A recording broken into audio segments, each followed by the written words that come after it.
धन्यवाद उप सभापति महोदय, आपने मुझे बोलने का मौका दिया। मैं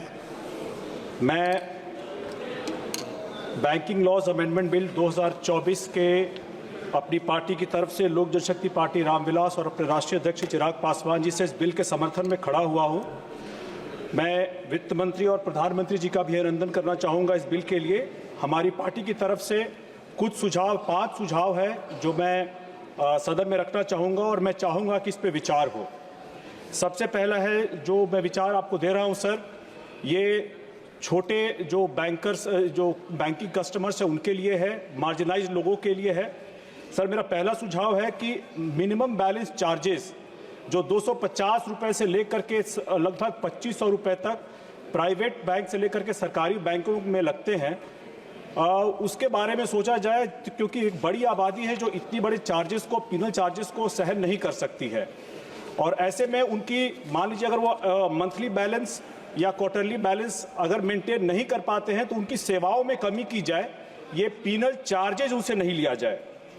सर मैं बिहार से आता हूं और बिहार के परिप्रेक्ष्य में मैं ये कहना चाहूँगा कि वहाँ पे जो बैंक में डिपॉजिट किए जाते हैं रिटेल बैंकर्स, ये रिटेल कस्टमर्स के द्वारा जो भी बिहार में डिपॉजिट्स कलेक्ट की जाती हैं, उसका लगभग 70% हिस्सा बिहार से बाहर कर्ज के रूप में दिया जाता है। आपको पता है सर, बिहार एक पिछड़ा राज्य है, लेकिन उसके बाद भी अगर हमारा 60-70% बाहर कर्ज के रूप में दिया जाएगा तो बिहार जो एक पिछड़ा राज्य है, वहाँ पे रोजगार और शिक्षा के लिए जो लोन की ज़रूरत है कैसे पूरी हो पाएगी, और इसी कारण से लोन हमेशा महंगे होते हैं। इसी पर मैं तीसरे सुझाव पर आता हूं कि जो वहाँ एजुकेशन लोन है इसको सस्ता करने के बारे में सोचा जाए। इसमें जो इंटरेस्ट लगता है उसको सस्ता करने के बारे में सोचा जाए। इसको कोलैटरल फ्री किया जाए CGESSC या CGTSSB के द्वारा, या फिर इसमें जो इंटरेस्ट पेमेंट है उसको सबवेंशन या फिर सब्सिडी के रूप में इसको देने के बारे में सोचा जाए। सर अनुसूचित जाति और अनुसूचित जनजाति समाज, जिस समाज से मैं आता हूं, उस समाज में सर कर्ज को लेकर के जो कर्ज लेने की जो समाज की ये है बहुत कमी है, वहां कर्ज बहुत कम लोग ले पाते हैं। और इसीलिए पूर्व में वित्त मंत्री श्री अरुण जेटली जी द्वारा एक योजना शुरू की गई थी, venture capital fund for scheduled caste.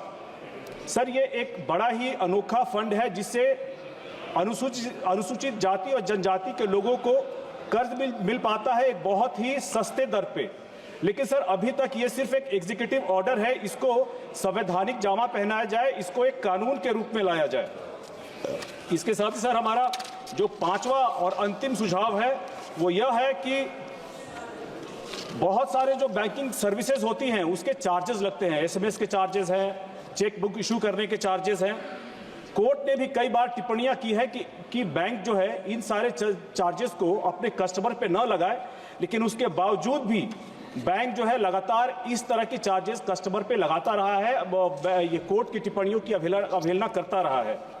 Last में सर मैं ये कहना चाहूँगा कि मैं माननीय सदस्य संबित पात्रा जी के इस बात से बिल्कुल सहमत हूँ कि जो माइक्रो पेमेंट्स के लिए सरकार ने UPI या IMPS की सुविधा बनाई है, उससे रिटेल इन्वेस्टर्स को बहुत फायदा हुआ है, और यही फर्क है UPA और UPI में। धन्यवाद सर।